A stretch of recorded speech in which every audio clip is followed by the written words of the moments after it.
আমার বিএনপি বন্ধুদেরকে বলতে চাই, আপনারা বিভিন্নভাবে সন্ত্রাসী কর্মকাণ্ড করতে চাচ্ছেন।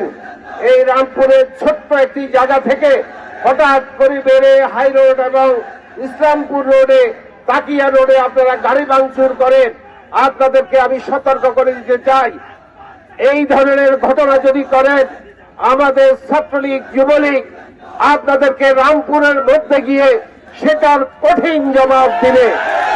আমি কারো ক্ষতি চাই না, কেউ ক্ষতিগ্রস্ত, ফেনীর একটি লোক ক্ষতিগ্রস্ত আমি চাই না। যদি সাধারণ মানুষের অশান্তির কারণ হন, আমাদের যুবলীগ ছাত্রলীগ রামপুর গিয়ে সেটার মোকাবেলা করবে, সেটা মাথায় রেখে আপনারা কাজ করবেন। ফেনীতে সন্ত্রাস হোক আমরা চাই না। যদি কেউ সন্ত্রাস করতে চায়, তাদের বিরুদ্ধে আমরা প্রতিরোধ গড়ে তুলব। আমরা কিন্তু